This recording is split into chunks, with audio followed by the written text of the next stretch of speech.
দেশের সিরামিক পণ্যের চাহিদার ৮৫% পূরণ করে স্থানীয় উৎপাদকেরা। বছরে এ খাতে বিক্রি হয় ৮,০০০ কোটি টাকার সামগ্রী, আর বিগত এক দশকে প্রবৃদ্ধি ছাড়িয়েছে ১৫০%। রোববার রাজধানীতে সিরামিক এক্সপো নিয়ে আয়োজিত সংবাদ সম্মেলনে এসব জানান এ খাতের ব্যবসায়ীরা। বলেন, গ্যাস সংকট দূরীকরণ ও সম্পূরক শুল্ক কমালে সিরামিক্সের রপ্তানি $1 বিলিয়ন নেওয়া সম্ভব। টয়লেট সামগ্রী, টাইলস, থালাবাসন ও অন্যান্য সামগ্রী নিয়ে 7 দশক আগে শুরু হওয়া সিরামিক খাতে এখন কোম্পানির সংখ্যা ৭০টিরও বেশি। এতে বিনিয়োগ রয়েছে অন্তত ১৩,০০০ কোটি টাকা। সংবাদ সম্মেলনে আয়োজকরা বলেন, গত এক দশকে সিরামিক খাতের প্রবৃদ্ধি ১৫০% ছাড়িয়েছে।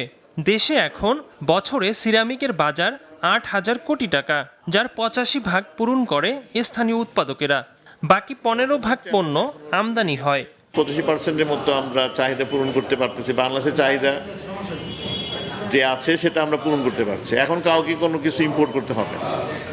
এইটা একদম আমদানি বিকল্প শিল্প হিসাবে অলরেডি প্রতিষ্ঠিত হয়ে গিয়েছে। সিরামিকে বৈশ্বিক বাজারে শক্ত অবস্থানে চীন ও ভারত, অথচ বাংলাদেশের অবস্থান তলানিতে। বছরে সিরামিক পণ্য রপ্তানি হয় ৫৫০ কোটি টাকা। ব্যবসায়ীরা বলছেন, সিরামিকের কাঁচামাল আমদানিতে ৫ থেকে ২৫% পর্যন্ত শুল্ক দিতে হয়, যা অত্যন্ত বেশি। গ্যাস সংকট দূর ও সম্পূরক শুল্ক কমালে এ খাতের রপ্তানি $1 বিলিয়ন নেওয়া সম্ভব বলছেন তারা। গ্যাসের স্বল্পতা এটা একটা বড় চ্যালেঞ্জ, আর ব্যাংকে এখন পর্যন্ত কোনো নতুন ঋণ দিচ্ছে না।